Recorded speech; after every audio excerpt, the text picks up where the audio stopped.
Edward Masria is an architect who found his passion first in passive solar design and now through his nonprofit, nonpartisan venture Architecture 2030. Masria has successfully involved much of the building sector in the United States in his effort to lessen the built environment's impact on climate change. The goal of Architecture 2030 is to make the building sector a carbon neutral part of the economy by the year 2030. Masria talks with MIF producer Matt Grubbs about his efforts. I'll give you a statistic that is kind of mind-boggling. In the next 2 decades, globally, the projections are, Asia, the US, everywhere, we're going to build about 900 billion square feet of building. Now, I want to put that number in perspective, okay?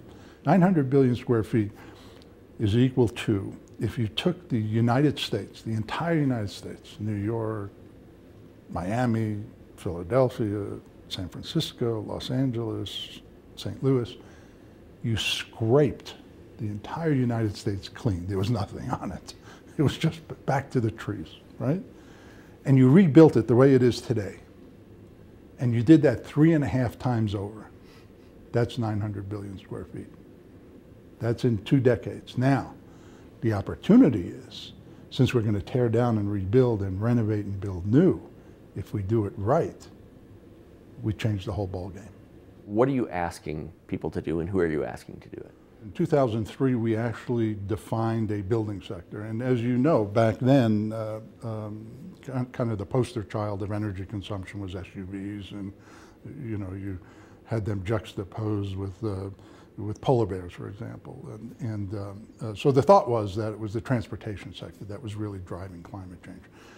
We did quite a bit of research at that time and created a building sector because we wanted to know what were we responsible for.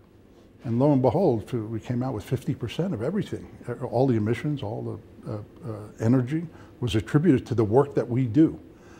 Now, as architects, we're trying to make the world a better place. We're trying to design better places for people, better public places, better housing, better this, better that. When we discovered that we're actually a problem, that was a turning point. In 2006, we issued a challenge. It's called the 2030 Challenge. And what we're asking is that the building community, the architects, the planners, the designers, design to a 50% energy consumption reduction target for all new buildings and major renovations. And then the ask is that every 5 years, that target, actually that percentage reduction increases by 10%, so that by the year 2030, we're basically a carbon neutral. No fossil fuel energy. Now, buildings will use energy, but it won't be fossil fuel based energy. They'll use natural site energies like solar and wind and even water technologies. Briefly, I want to get into the 2030 palette, the ideas and the swatches, you like to call them. Right. So we look back in history to see how the building sector transforms in its different time periods. And it transforms when there are certain issues that come up, obviously, and then a group of the leading thinkers and practitioners in the field develop a new language, in essence, a new way of doing things.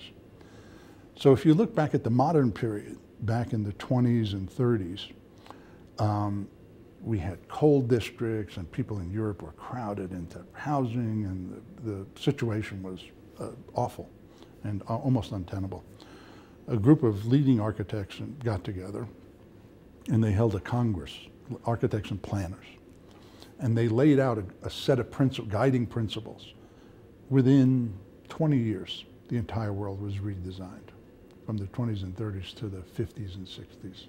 You go to New York, all the skyscrapers, the Lever House, the Seagram's building, built back in the 50s, and new towns were developed. Brasilia, based on the modern principles, zoning came in, based on that new language that they set up. The entire world changed in 20 to 30 years. So what Architecture 2030 decided is, let's curate the best practices out there, best planning practices and design practices. And we know a lot from the 70s and 80s, all the work that was done with the first energy crisis. We've kind of forgotten about it, but it's all still there. And we have the books and we have everything.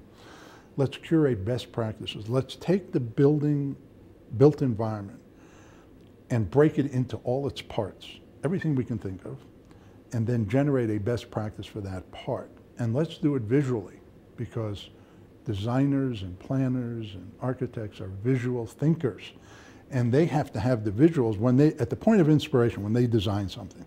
70–80% of the consumption patterns of the building is done already. In order for them to actually draw something three-dimensional, they have to have a three-dimensional image in their head. So let's make this language three-dimensional. So the 2030 palette, right now we have 55 elements. We call them swatches. From planning regions to transit-oriented developments and how you develop transit, how much housing you need to support transit, what do you do with waste, how you design buildings, all the way down to shading devices on building elements. So everything from planning regions to building elements, the built environment. We've broken it apart and looked at best practices in every one of those, translated it into visuals, into a visual language, and are now getting ready. We're beta testing it with 500 people who've signed up to beta test it in about 2 weeks. And then we will release it in the fall. You know, it strikes me that a lot of ventures that have similar goals don't have the track record that the building sector does, that the design sector does, in that this has been done before, and it's been done successfully before, and it's been done at least a couple times before, if not many, many more than that. To the general public, we just don't see that. We think, hey, cool new building. You know, the Attorney General built a LEED certified building. That's great. But you're saying that this is something that is absolutely achievable. Oh, the palette, for example, only shows built work. Literally hundreds of thousands. By the time we're done, we're asking for all the people who look to 2030 to submit photographs of each of the elements and to where they've actually worked. And so we can create this photo library of again, everything from one end of the spectrum to the other. So it's all being done now too. I mean, we have our planners in China planning cities. They know how to plan cities that are carbon neutral at this point. And some of them are doing it.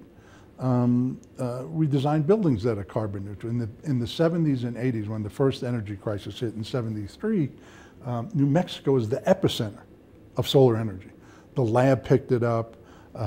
We had folks in Albuquerque, Steve Baer, I mean, folks in Santa Fe, the Nichols. I mean, there's a whole group of people that was in this area, within 50 miles of each other, that were developing these incredible buildings that heat themselves, that light themselves, that cool themselves, that were off the grid. Some were off the grid. The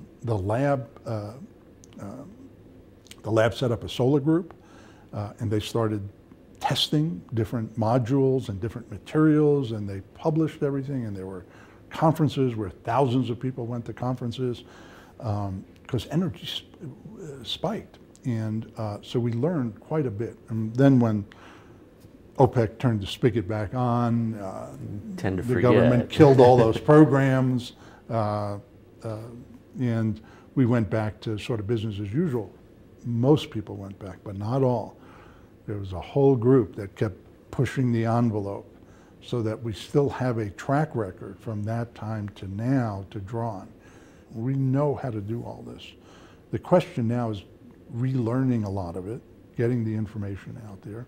The palette is one of the tools that we're developing to do that. But there are people, we're not the only organization, believe me, doing this. There, the U.S. Green Building Council, the Living Building Challenge folks, there's the Portland Sustainability Institute. I mean, you have, in 2000, I'll just give you how this thing has exploded. In 2002, 2003, there wasn't a building sector. even the building sector. So there's very little published and everything there. Now there are literally hundreds of magazines. Every magazine has an article on this kind of building, that kind of building, this one going to zero, the Bullitt Center, this center. The conferences now, the U.S. Green Building Council Conference, Greenbuild, which will be held in November, 35,000 people attend the conference. Before there was no conferences. So you have this explosion, so you know we're moving in the right direction. And the question now becomes, can we move fast enough to alleviate the risks? And that's the big question. Not that we're going to transform. We will eventually transform because this issue is not going away. The question is, can we transform fast enough to alleviate the risks that the scientists are laying at our doorstep?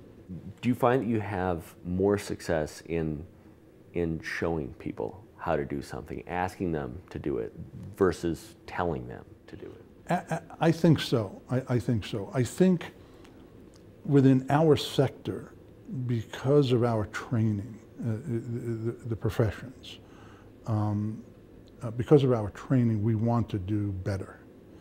And so if you illustrate what the issue is, and you begin to identify possible solutions, what the design professions do is they generate new designs, new ways to address things. So you don't tell them what to do, you just say, here's the issue, design your way out of it now, which is what they love to do, by the way. The harder the problem, the better the solution, and the challenge is greater. And it's the challenge that excites all designers.